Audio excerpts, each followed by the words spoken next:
പവിത്രത്തിലെ പുത്തൻ സ്റ്റോറിയിലേക്ക് എവർക്ക് സ്വാഗതം. ഈ സ്റ്റോറി ഇഷ്ടപ്പെടുവാണെങ്കിൽ സബ്സ്ക്രൈബ് ചെയ്യണേ, അതുപോലെ തന്നെ ലൈക്ക് ചെയ്യാനും ഹൈപ്പ് ചെയ്യാനും മറക്കല്ലേ. അങ്ങനെ വേദ എല്ലാം ഉപേക്ഷിച്ച് വിക്രത്തെയും ഉപേക്ഷിച്ച് ദൂരേക്ക് പോവാണ്. തൻ്റെ കുഞ്ഞിനെ എങ്ങനെയെങ്കിലും സംരക്ഷിക്കണം, അത് മാത്രമേ ഉള്ളൂ വേദയുടെ മനസ്സിൽ ഇപ്പം ചിന്ത. അങ്ങനെ വേദയാണെങ്കിൽ റെയിൽവേ സ്റ്റേഷനിലേക്കാണ് ആ ഓട്ടോക്കാരൻ കൊണ്ടുവന്ന് വിടുന്നത്. അങ്ങനെ വേദയാണെങ്കിൽ അവിടെ കിടന്ന് ഒരു ട്രെയിനിൽ കയറുകയാണ്. എങ്ങോട്ട് പോകണമെന്ന് ഒരു നിശ്ചയവും ഇല്ല. കാരണം എവിടെ പോയാലും അറിയാവുന്ന കൂട്ടുകാരടുത്തോ അല്ലെങ്കിൽ ബന്ധുക്കളടുത്തോ പോയി കഴിഞ്ഞാൽ അവിടെയെല്ലാം ശ്രീകാന്ത് എത്തുമെന്നും തന്നെ പിടിക്കുമെന്ന് വേദയ്ക്ക് നല്ല ഉറപ്പാണ്. അതുകൊണ്ട് തന്നെ ആരും അറിയാത്ത എങ്ങോട്ടെങ്കിലും മാറി നിൽക്കണം എന്നുള്ളൊരു ചിന്ത മാത്രമേ വേദയ്ക്കുള്ളൂ. അങ്ങനെ കിട്ടിയ ഒരു ട്രെയിനകത്ത് കയറിയിരിക്കുകയാണ് വേദ. എങ്ങോട്ട് പോകണമെന്ന് ഒരു നിശ്ചയവുമില്ല. ആ സമയത്തും വേദയുടെ മനസ്സ് നിറച്ച് വിക്രമാണ്.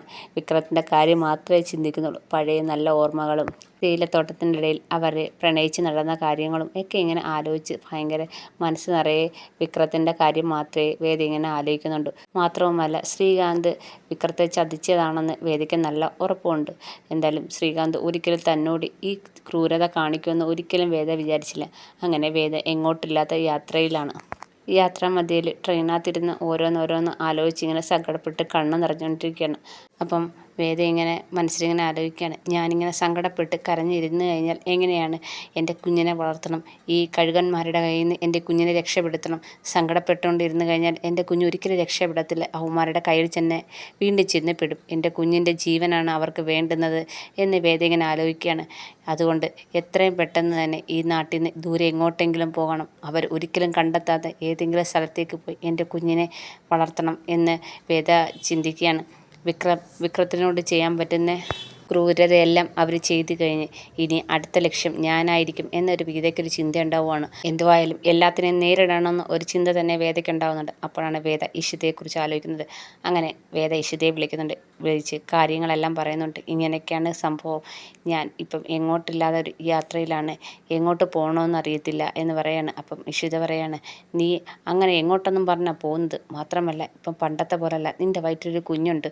ആ കുഞ്ഞിനെയും കൊണ്ട് സുരക്ഷിതമായ സ്ഥലത്തേക്ക് തന്നെ പോകണ്ടേ. നിനക്ക് എന്തെങ്കിലും ഒരു ആവശ്യം വന്നാൽ ആരെങ്കിലും കൂടെ കാണണ്ടേ. നീ എങ്ങോട്ടൊന്നും പറഞ്ഞാൽ പോകുന്നതെന്ന് ഇഷിത ചോദിക്കുന്നുണ്ട്. അപ്പം വേദ പറയാണ്, എനിക്കൊരു പിടിയില്ല, എങ്ങോട്ട് പോകണമെന്ന് ഒരു ചിന്തയില്ല. കാരണം എനിക്കറിയാവുന്ന ഏത് കൂട്ടുകാരടുത്ത് പോയാലോ ഏത് ബന്ധുക്കളടുത്ത് പോയാലോ അയാൾ ആ കഴുകൻ കണ്ണുമായിട്ട് എൻ്റെ സഹോദരൻ അവിടെ എത്തും, ഉറപ്പാണ്. അയാൾക്ക് എൻ്റെ കൂട്ടുകാർ ഫ്രണ്ട്സിനെയൊക്കെ നന്നായിട്ട് അറിയാമെന്ന് വേദ പറയാണ്. അപ്പം ഇഷിത ഇങ്ങനെ ആലോചിച്ചിട്ട് പറയാണ്, ഒരു കാര്യം ചെയ്യ്, എൻ്റെ ഒരു കൂട്ടുകാരിയുണ്ട്, അവിടെ കൂട്ടുകാരിയും ഫാമിലിയും ഒക്കെയുണ്ട്, നീ അങ്ങോട്ട് പോകും. അതെന്തായാലും നിൻ്റെ ചേട്ടന് അറിയാൻ വഴിയില്ല, എൻ്റെ ഒരു ഫ്രണ്ടല്ലേ, നീ അങ്ങോട്ട് പോകും. ഞാൻ അവളെ വിളിച്ച് കാര്യങ്ങളൊക്കെ പറയാം, നീ അങ്ങോട്ട് ചെല്ലാൻ പറയുകയാണ്. അങ്ങനെ ഇഷിതയാണെങ്കിൽ വേദ പോകേണ്ട സ്ഥലവും വീടും കാര്യങ്ങളും എല്ലാം പറഞ്ഞു കൊടുക്കുകയാണ്. അവിടെ ചെന്നാൽ നിനക്ക് എന്തായാലും അവരൊരു സഹായമാവും, അത് ഉറപ്പാണ്. ഞാൻ കാര്യങ്ങളെല്ലാം അവളെ വിളിച്ച് പറഞ്ഞോളാം എന്ന് പറയുകയാണ്.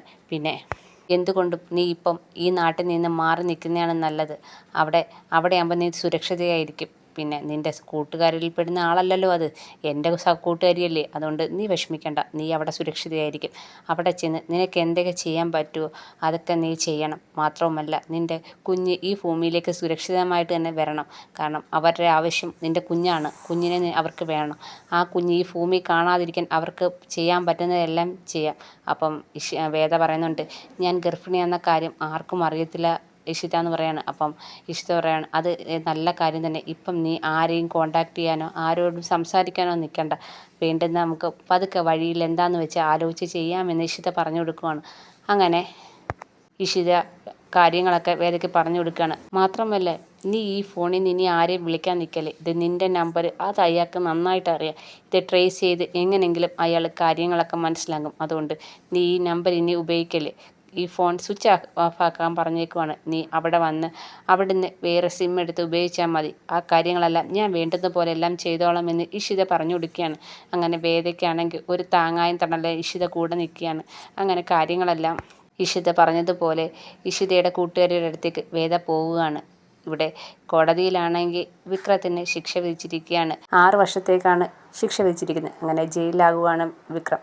ഇടയ്ക്കിടയ്ക്ക് കമലമ്മയും മാഷും ഒക്കെ വരുമ്പോൾ വിക്രം ചോദിക്കുന്നുണ്ട്, വേദ എന്തിയെ എന്നൊക്കെ ചോദിക്കുന്നുണ്ട്. വേദ എന്നെ ഇതുവരെ കാണാൻ വന്നിട്ടില്ലല്ലോ എന്ന് പറയാണ്. അപ്പം കമലമ്മ പറയുന്നുണ്ട്, അവളുണ്ട്, വീട്ടിലുണ്ട് എന്നൊക്കെ പറഞ്ഞ് സമാധാനിപ്പിക്കുന്നുണ്ട്.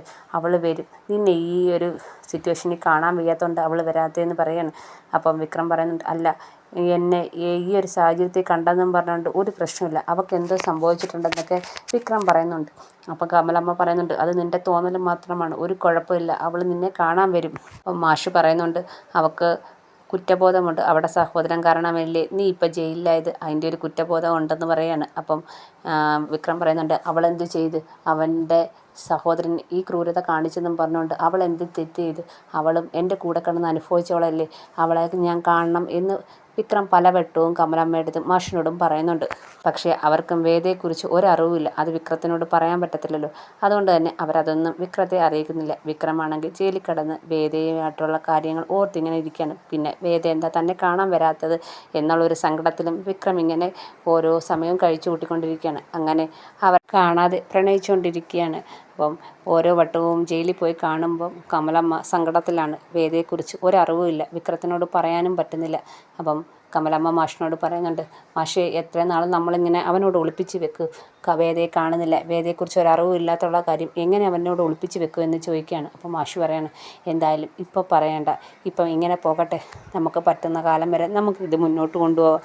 എന്തായാലും ഒരു നാൾ അവൻ അറിയാതിരിക്കത്തില്ല വേദയ്ക്ക് എന്ത് സംഭവിച്ചെന്ന്, ഒരറിവും ഇല്ലല്ലോ, ഹോസ്പിറ്റലിൽ കൊണ്ടുപോയതാ, അത് കഴിഞ്ഞ് ഒരറിവും ഇല്ലല്ലോ എന്ന് കമലമ്മ ചോദിക്കുകയാണ്. അപ്പം മാഷ് പറയുന്നുണ്ട്, അത് അന്നാണെങ്കിൽ ആ സംഭവത്തിനിടയ്ക്ക് തലകറങ്ങി വീണ് ഹോസ്പിറ്റലിലായെന്നാണ് എല്ലാവരും പറഞ്ഞ് നമ്മൾ അറിഞ്ഞത്. അതിനുശേഷം ബോധം വന്നതിന് ശേഷം വേദയെ ആരും കണ്ടിട്ടില്ല, അവിടെയുള്ള ആ ഗീവർഗീസും മേരിയും ആരും കണ്ടിട്ടില്ലെന്ന് അറിയാൻ കഴിഞ്ഞത്. അച്ഛനും പറയുന്നത് അതിനുശേഷം വേദയെ കണ്ടിട്ടില്ലെന്ന് അറിയാൻ കഴിഞ്ഞത്. ആ കുട്ടി എങ്ങോട്ട് പോയിരിക്കും എന്ന് മാഷ് പറയാണ്. അപ്പം കമലമ്മ പറയാണ്, എനിക്ക് ആകപ്പാടെ പേടിയാവുന്നു, ഇനി ആ ശ്രീകാന്ത് വേദ എന്തെങ്കിലും ചെയ്ത് കാണുമോ മാഷേ, അവന് ആരോടും ഒരു സ്നേഹമില്ല, അവൻ്റെ മനസ്സിൽ മൊത്തവും ആർത്തി മാത്രമേ ഉള്ളൂ, പണത്തിനോടുള്ള ആർത്തി, അതിന് സഹോദരനെന്നോ അച്ഛനെന്നോ അമ്മയെന്നോ ഒന്നുമില്ല എന്ന് കമലമ്മ പറയാണ്. അപ്പം മാഷ് പറയാണ്, നീ പറഞ്ഞ സത്യമാണ്, അവൻ്റെ മനസ്സിൽ അങ്ങനെ ഒരു ചിന്ത എന്തെങ്കിലും ഉണ്ടായിരുന്നെങ്കിൽ വേദയോട് ഈ ക്രൂരത കാണിക്കുമായിരുന്നു.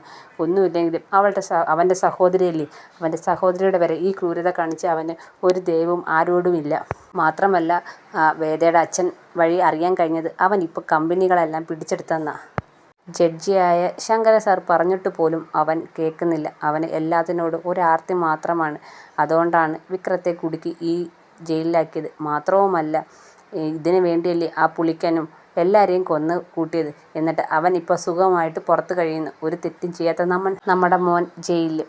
പിന്നെ അവൻ്റെ സഹോദരി എന്ന് പറയുന്ന വേദ എങ്ങോട്ടെന്നില്ലാതെ പോയിരിക്കുന്നു, അതിനി ജീവിച്ചിരിപ്പുണ്ടോ, ഇനി അവനെ കൊന്നു തള്ളിയോ എന്നൊക്കെ ദൈവത്തിന് മാത്രം അറിയാമെന്ന് മാഷും പറയുന്നുണ്ട്. അത് കേൾക്കുമ്പോഴത്തേക്ക് കമലമ്മ ഭയങ്കര സങ്കടത്തോടെ കരയാണ്. നീ സങ്കടപ്പെടാൻ വേണ്ടി പറഞ്ഞതല്ല, ഞാനൊരു ഊഹം മാത്രം പറഞ്ഞതാണ്, അങ്ങനെ സംഭവിച്ചെന്നല്ല ഞാൻ പറഞ്ഞതന്നേ ഉള്ളൂ. ആ കുട്ടി പിന്നെ എവിടെ പോയിരിക്കും, എന്തായാലും ആ കുട്ടി എവിടെയെങ്കിലും ജീവിച്ചിട്ട് ഇരിപ്പുണ്ടായിരിക്കും, നീ വിഷമിക്കണ്ട എന്ന് മാഷാണെങ്കിൽ കമലയെ സമാധാനിപ്പിക്കുകയാണ്.